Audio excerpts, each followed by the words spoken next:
Court is now in session with Kearney Bulldog Hoops, and it's time for the Coach Stegeman Show. And now, here's your host, Andy Martens, and Coach Kurt Stegeman.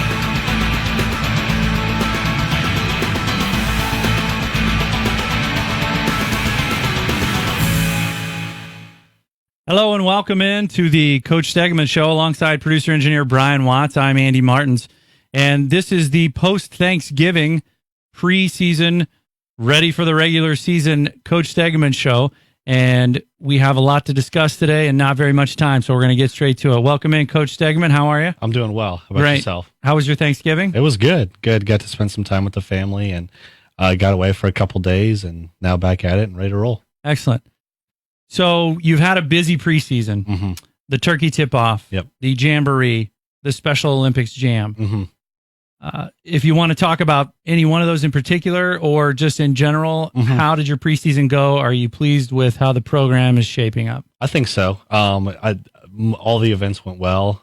We had some success in the jamboree.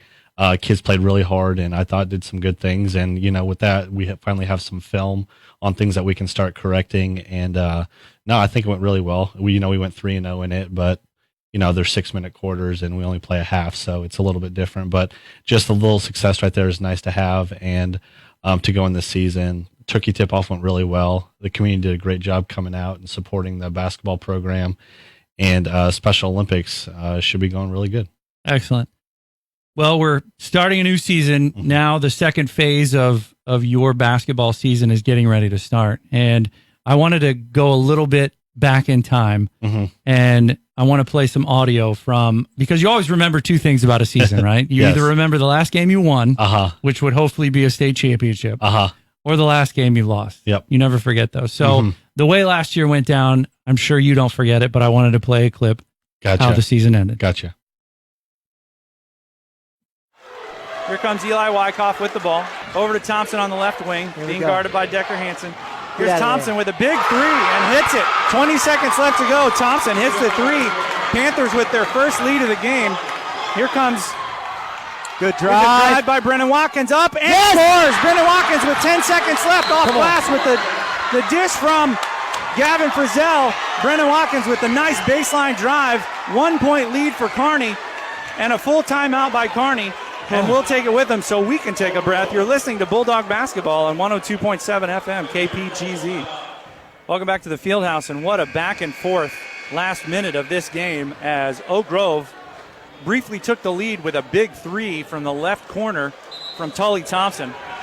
But the Bulldogs came right back as Gavin Frizzell drove down the middle of the lane, dished out to Brennan Watkins, who pump faked and drove the baseline and threw a nice floater in off glass to put the Bulldogs back in front by one with 7.8 seconds left to go. 48-47 Bulldogs. Here we go. Jackson to throw in. Come on.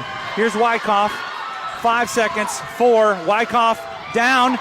Here's a shot, a fake, and Trey Bryant is going to win this game with a dish and a layup off glass on the right block as the Panthers will take a 49-48 win and end the Bulldogs season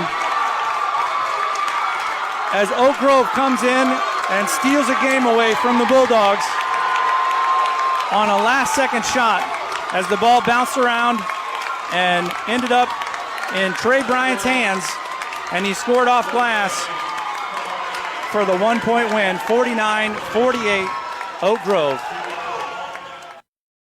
So unfortunately, that's how last season ended in the semifinal game of the district tournament. And I played that for you for two reasons, to kind of set the stage for what we're going to talk about, and also to kind of, and I know you didn't forget it, you don't forget things like that, but also to remind you of, of what everything means and how much intensity you can bring for sure to this season. So looking back on that, it was a tough way to lose. This last year's squad had trouble with consistency. I mean, they would play really well. I mean, you beat Liberty at home, in their home gym. You played Park Hill tough. You played so many Class 5 teams so tough and got a couple of wins out of it. But you also had some bad losses. So how do you improve the consistency from year to year Is that one of your main goals, and how do you plan on doing that with this year's squad? Well, I think, first of all, that was a tough way to end the season. I thought we played pretty good throughout, one of our better games. And then, to me, last year was a learning experience about just details, the little details. On that last play, we didn't hedge the ball screen high enough. And then, once he got past that, when he was driving to the basket, we didn't help the helper. And it's just little things that, we work on throughout the season. But even more this year, attention to detail, taking the extra time to make sure these kids completely understand. When I talk to the coaches in our preseason meetings this year, it's not just about coaching with this team, it's teaching as well. And not only what we're doing, it's why we're doing it. So, when we hedge a ball screen, it's so the guard can't attack the rim. It gives the guy that's guarding the ball the extra time to get through, making sure you talk and communicate with your teammates. I think the little things will go a long ways. Well, and when you can teach a player to think more than one play and one step ahead, absolutely, they're learning. Yep. The reasons why they're being taught what they're being taught. Absolutely. And, with the little things here and there, finishing games,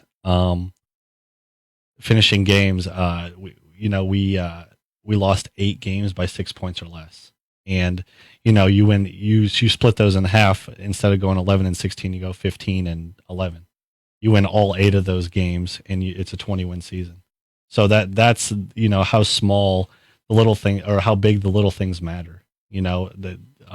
Brad Stevens always says, in basketball, there's no such thing as little things. It's everything, attention to detail. And that's something we're really, focusing on, spending the extra time in practices and things like that. And, I thought last year we played really well throughout times, but, you get up 4 points, 6 points, then we miss some free throws or we turn the basketball over. We had a chance to win a lot of games. And this year we're really focusing on just the details. Well, and you lost a big chunk of your starting 5 last year, and some role players off the bench in Decker Hansen, Eli Ersick, Aaron Hoffman, Gavin Frizzell, and Jordan Carr. Yep. That's a lot of experience to lose. So that kind of takes me to the next question is you've got some youth on this team, but you've also got some talent. For sure. And a little bit of experience. Yep. So how do you mold that into the expectations and the team that you want to see out there? Every team's different. You're going to have different focus. Definitely. Some teams are going to want to, run the court and play up-tempo basketball, and other teams are going to want to ground and pound and, throw the ball in. Yep. So you've got those priorities, but how do you mesh last year's experience with this year's youth? Well, losing some of those guys, I felt like at times we relied on 2 or 3 guys way too much. And I think with this team, we have a very balanced attack. Rebounding, we struggled with. We played 4 guards a lot. At times, we played 5 guards if Aaron Hoffman was, injured or things like that. And, Jacob Stevens last year up and down with injuries and sickness as well. So we're a little bit bigger than we were last year. We got some size, and, our motto this year is for the team. So it's going to be all 8, all 9 guys, all 7 guys, whoever plays in the game to reach our goals. So, we got a couple of key players coming back, but it's always tough losing 5 guys that played varsity last year. And I know style of play will be dictated by game script. Yep. But what do you see this team's style of play when they're playing their best? I think when they're playing their best is, in the half court, defensively, consistently getting stops. And then we have 2 or 3 guards that can really push the ball in transition. And we have some bigs that can run the floor. So, we definitely want to get out and try to get some easy buckets. It's tough to play high school basketball and try to dictate every single possession by half court to half court. And if you can get a couple easy buckets, it's going to win you some games. So we're going to definitely rely on, being tough in the half court, maybe pressuring a little bit more full court at times against certain teams, like you talked about, the game script of, who you're playing against. When we play Smithville, it's going to be different than when we're playing Raytown South and things like that. But ultimately, I think that we can push the ball in transition, get some easy buckets, and then be tough in the half court. And once again, of course, the Suburban Blue Conference, one of the best in the state. Absolutely. So you want to prepare your team for conference play by playing a lot of Class 5 schools, which you're going to do right off the bat. So the competition is, of course, how you schedule it is hopefully going to prepare them for the conference season to be as successful as they can. For sure. Coming up, Fort Osage this Friday. Class 5. you played them in the Jamboree. Yep. It was a little vanilla on both sides. Yep. You basically ran 1 or 2 plays. Yep. They did the same. Yeah. They have some athleticism. They have a little bit of size. Mm-hmm. But last year, you split with them. Yep. You lost first game of the season. You played at their house. 3 points. Yep. Close game. Then you beat them by, I think, 17 in January. So different squads, of course. Yep. But you want to sweep the season and get it going early. For sure. You gotta get off on it's definitely Josh Wilson does a really good job with his team and preparing them. They have 2 kids inside that are very, very solid returning players from their team last year, both about 6'8", and that's always a kind of a mismatch. But, with our size this year, I think that we can rotate guys in and wear those guys down, and they got some athletic guards. It's going to be a tough matchup. I can see the game being close, but hopefully with the attention to detail is we can take care of business and pull away at the end. Is there any emphasis this season from Misha on new rules, rule changes, anything that might impact the kids that are used to playing a certain way? You know what? They always, mess with the hand checks, and 2 is an automatic foul, but it's funny. The first 3 or 4 games, they might try that, but it seems like every year it kind of gets back to how it is and very physical games and things like that. So I don't think Misha's going to, with any of the new rules, it's going to dictate too much of what we're doing. But at the same time, we always need to be aware with some of the rule changes. Last year's squad was pretty thin. Yeah. You had some injuries. You dealt with some of that. Is this year's squad a little deeper? And aside from some nagging football and other sport injuries that guys are trying to heal up from, that you're giving them some time, how deep is this team and how healthy are they? We had some, the 5 seniors last year, and the younger guys weren't quite ready to play varsity. It's one of those things where they can have some of those growing pains at the JV level, and, they did a good job throughout the season. I think we're going to be a little bit deeper this year. When you are a sophomore and now you're a junior, you take that step. We had a freshman that lettered varsity last year. That's a sophomore that has a good chance to play a lot of minutes for us, and he's improved and done a really good job. And I'm very excited. It's been a really fun group to coach, and I think that's been one of the things that one of my personal goals is to go and make sure practice is fun every day. Yes, we're going to outwork and we're going to just grind through it. I think we had a 5:30 practice last week because we weren't getting what we need to do. And, I don't like to do that very much, but I want to emphasize with these guys, we're not moving on until we take care of the little things. So it's one of those things where I think it's going to be a fun group to coach.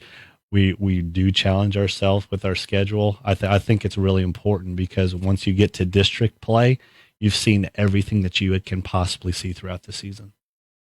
Any new faces that we may not have known before that are going to, you hope, make an impact on this year's squad? Well, Brennan's coming back, and he averaged 17.5 points a game last year. We know Brennan pretty well. Yeah. As a sophomore, and he'll be a junior now, and he's been doing a really good job. There's not many kids that outwork him. He's a gym rat, and he's done really well. And I'm proud of the efforts he's made physically and just maturing.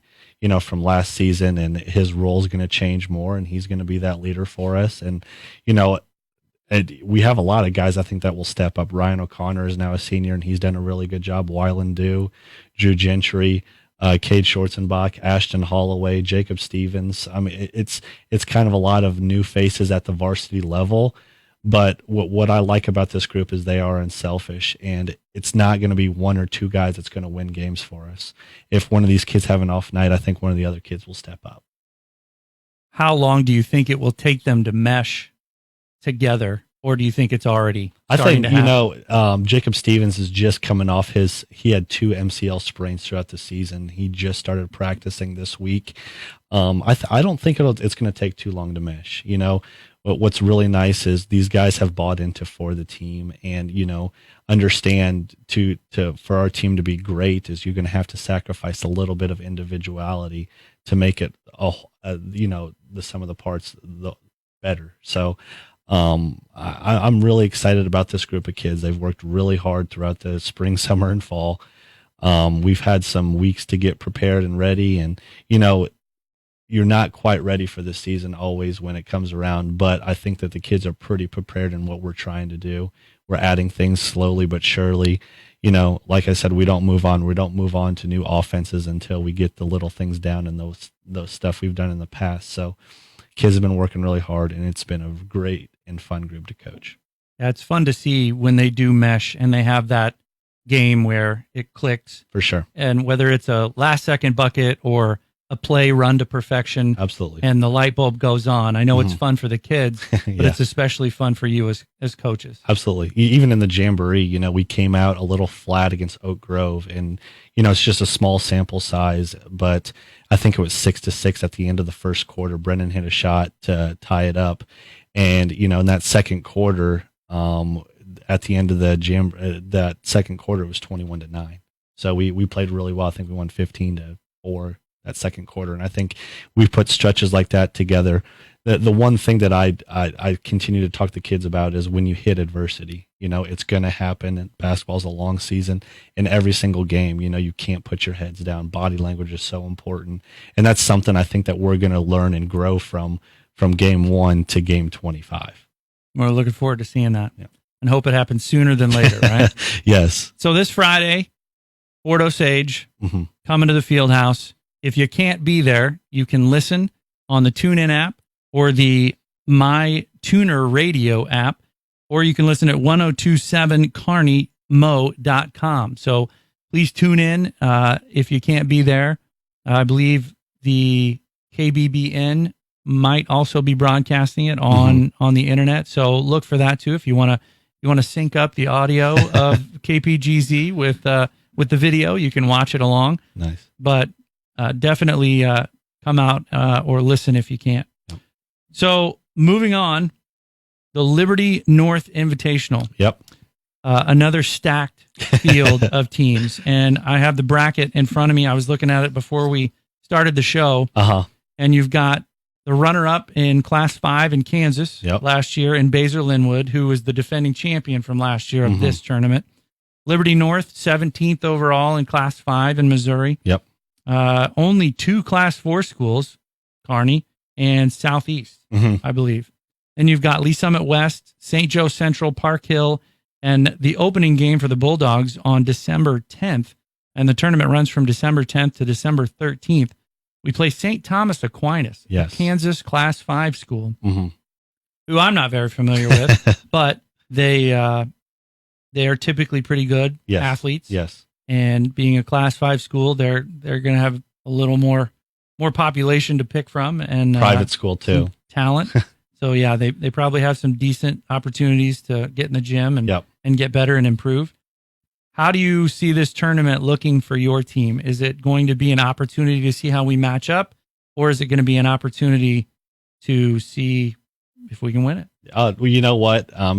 This tournament, I think, is getting stronger and stronger every year. And, you know, I'm always excited to get in the Liberty North tournament because you hope to face teams that you don't see throughout the season. And seeing a team like St. Thomas Aquinas, they were 12-9 last year. Their best player was a sophomore. They got a couple kids that are potentially Division I players. It's going to be a big challenge. They haven't had any games this season, so that's going to be their first game. So it's, you know, I have a couple buddies that are coaches. The head coach at Piper I know really well. I went to college with, and he gave us some information about it. You know, we tried. My biggest thing is just to focus on one game at a time. And, you know, we got Fort Osage coming up. But, you know, with the Liberty North tournament, it's always fun.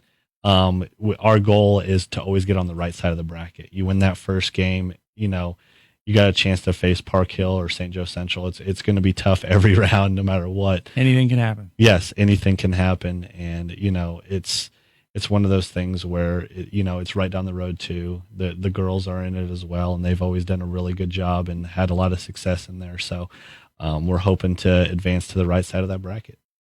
Well, we hope you do too. Yes, thanks. And it's going to be fun to watch. Liberty North has an amazing experience fan-wise. Absolutely. Their field house is second to none, I'd say, other than our new one. Yeah. So it's a great experience if you like high school basketball and you like the tournament vibe. Definitely go out and catch the Bulldogs and some other really high-class high school basketball from December 10th to the 13th at Liberty North High School. And I will say about Liberty North Gym, it's been special for us the last couple of years. You know, my first year in 16-17 and 17-18, we got to play Lafayette in the state sectionals, and I'm telling you, it gives me goosebumps just thinking about it, because I think there was 3,500 people there, and a great experience for the kids, something I'll never forget. So it's been a good place for us to play, except for when we've played Liberty Northers. So we're going to try to change things this year. I was going to say, we have a minute or so left. Mm-hmm. Liberty North, no more Coach McCabe. He's moved on and moved up. Yes. Do you know Liberty North's new coach and his philosophy and how you think he's going to play? Well, Coach McCabe, it's been his baby. It's been his program. He took it over when that school opened up, and he's truly one of the best coaches in the city. People are seeing now he's at William Jewell, and William Jewell is, an up-and-coming program. They beat UCM for the first time in 50 years, and I have no doubt in 2 or 3 years he's going to not turn it around, because they've had success, but it's just going to be a consistent program every year. He's always done a great job, finding talent already, and he's truly one of the best coaches. And the coach that taken over, he was at St. Joe Central, and we've been matched up with him the last 3 years in the Liberty North tournament. So we've played him. I think we've beat him 2 out of the 3 times, but it's always been a battle. And his name is Cy Musser, and he is one of the best coaches in the city as well. Okay. Well, that sounds like it's going to be a great time. The month of December is packed yes, with high school basketball, yep. Not just for Kearney, but in the city. Yep. January keeps going yep. with the Jewel Classic and yep. then the Kearney Classic. So, and the Jewel Classic being in December as well. But you always look forward to December, because you're going to find out what your team's made of Absolutely. Pretty quickly. And you're definitely going to know what you need to work on and get some time in practice. For sure. The season is a tune-up for the playoffs, and you want to have success. And I just saw an 8-10 varsity. The number 1 and 2 teams are in the city are Grandview and Raytown South. So we'll get an opportunity to go at them twice each. And we're ready we're not scared of anybody. We're going to go out and play and get after it. Well, we look forward to seeing your team and seeing you coach. Right. So I want to thank our sponsors for Bulldog Basketball and Bulldog Radio Network: Kearney Chamber of Commerce, Platte Clay Electric Co-op, Porter's Building Center, Updike Barbecue, Mike Davis Creative, and KC Coyote. Without their sponsorship and their assistance, not very much of this would be possible, right, Brian? So we want to give a shout out to them. And Coach, I want to thank you for coming in. I know you come in on your break. Yeah. You're still teaching, and it's a real honor to have you in here, and we appreciate your time. So we want you to keep doing that. We're going to come up with maybe some special guests throughout the season if we can, and we'll have some more chat. Well, thanks for having me. Just to support the program and the boys. To me, I want this to be a great experience for them, and things like this to get people excited about Kearney basketball. It is always a plus for me. Well, you heard it here first. Come out and support your Kearney basketball programs, boys and girls. And if you can't make it out, make sure you listen. 102.7 FM, MyTuner Radio, or the TuneIn app. So for the Coach Stegeman Show, for Coach Stegeman, for Brian Watts, I'm Andy Martens. Thanks so much for joining in, and we'll see you next time here on KPGZ 102.7 FM.